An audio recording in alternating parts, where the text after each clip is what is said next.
Hello, MacLaren, and hello, seventh grade boys. It is my honor this morning to honor you, gentlemen, seventh grade boys, for an amazing year. And a crazy year it has been too. I have spoken to your other teachers and gathered many facts about you, and one thing rang out loud and clear. Your teachers come home with stories every day. You are a group of boys that is full of energy and enthusiasm. You have formed strong bonds of friendship and routinely delight us with the hard work you are willing to do when working together. In orchestra, you alphas rose to the challenge of playing the very difficult piece El Toro and did an amazing job. As for you betas, Mrs. Nieves describes you as a rhythmic machine. They can't play out of tempo, she says. Out of chaos, suddenly a lovely rendition. And when Mrs. Nieves observes that her violin is louder than all of your instruments put together, you answer with triple the volume. Your energy is unmatched. You love to race and do laps. Many of you will sprint an entire lap in your quest to surpass every challenger. Sometimes the high spirits are still in evidence after recess and can only be calmed and quelled by the soothing strains of the ukulele, courtesy one of the multi-instrumentalists among you. We have seen that your class is pervaded with the spirit of friendship.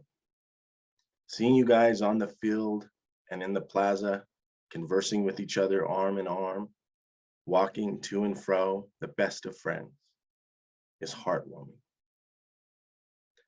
Just as heartwarming is the way the alphas greet Mr. Schmidtkin with a rousing round of applause when he enters the room for history. And we enjoy seeing how many of you will offer to share your 7th hour snack with a comrade who forgot his.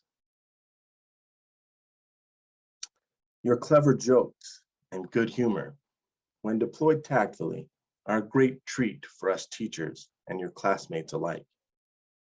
And this is especially true amid all the challenges this year has dealt us. Some of you come to class with a new joke or riddle ready to share. I add these groaners to my own collection of dad jokes. As a class, you have no trouble blending jokes and humorous comments along with astute observations and discussion in class. You are great at responding directly to another student's input, often complimenting them while doing it. That is what the culture of learning is all about.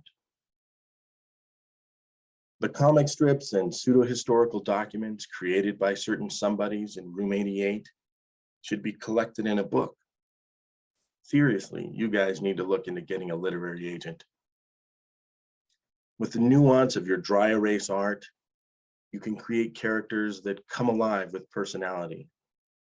Here's one I especially love. I call him the thinker. One day I entered the room after your history class, and on the board was written a timeline of future history that you guys had dreamed up.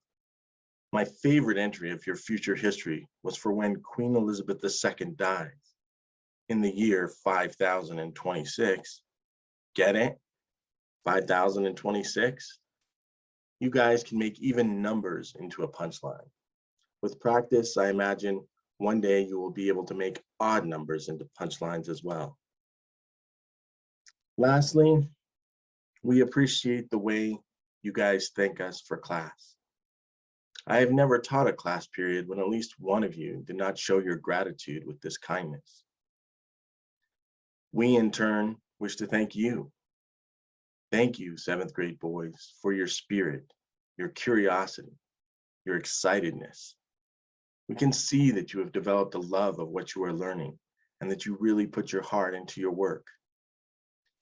Trust that whether you have struggled with obstacles this year or have excelled despite them, we see you in your struggle and we appreciate how far you have come. Thank you, 7th grade boys, for the hallmarks of kindness, friendliness, and peace that you all have exhibited this year. to agree that we think is exceptional for your age. Thank you for taking care of each other, and thank you for what you have made a truly fun year for all of us. Have a great day. Good morning, MacLaren.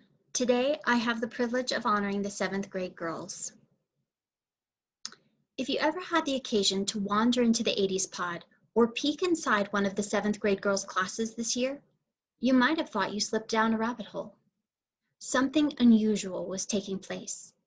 While the world outside grappled to find something to cheer about, the girls in rooms 84 and 86 found little not to cheer about. Reduced class sizes meant eagerly anticipating the day when they would all be together again. New students were welcomed in, while the departure of a good friend meant the chance to celebrate her by playing Happy Birthday for her in orchestra months after she had moved away. Wearing masks was an opportunity to smile with their eyes, enjoy breaks outside, and stay hydrated. Confined to one classroom, the girls were the first to arrive and the last to leave. Rather than complain, they applauded as teachers arrived, clapping and loudly greeting them by name, then wishing them wonder-fantabulastic days when they left. Google Classroom provided a place to answer each other's questions or send teachers thoughtful messages such as, "Have a good lunch, and a good dinner, and an amazing everything." A few students even logged on during in-service days, just to send appreciative notes or well wishes for the weekend. Quarantines were taken in stride. Teachers zoomed in, students zoomed in. Either way, it didn't matter. Unfazed by the medium, they waved, flashed their sparkling eyes or pearly whites, settled in, worked hard, and gave a few fist pumps after correctly answering a difficult question. Fewer opportunities to socialize outside of school meant for some the chance to double down and delve deeper into their studies. For others, it was an occasion to knit some gnarly gnomes, stockpile corny jokes and puns, read, practice their instrument, read, learn a new skill, and read some more. They worked hard to bring that same level of cheer to each subject. Mr. Adler reports that they eagerly took to games like Simon Inquit to learn commands, and would say, "The fourth principal part is the perfect passive participle," punctuating the P's so strongly that he was actually happy everyone was wearing a mask.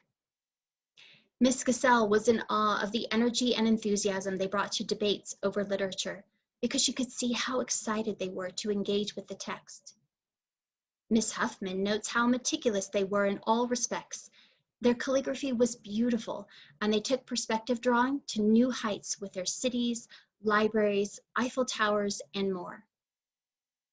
Of the betas, Miss Nieves says that they work well together and play the fast part of the kabuki dance like an army, while the alphas play music with gusto and begged to play the whole piece every day, even though they didn't know it yet. As for math, I was impressed with the determination by some to patiently keep at a particular topic or thorny problem. They wanted to truly understand it, not just to perform well on a test, but for the sheer delight and satisfaction of knowing. For others, I appreciated their willingness to learn alternative methods for solving a problem and the passion they brought to Math Jeopardy or a Desmond's activity. These girls also knew just how to buoy our weary spirits. Miss Bacorny says she has never been called lovely by so many people so often. One student wished Mr. Adler happy birthday every single day. If a teacher was absent for more than a day, they inquired after them each day until the teacher returned.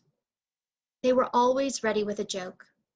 One student joked that I regularly didn't assign problem 6 since 6 was afraid of 7 because 7, 8, 9.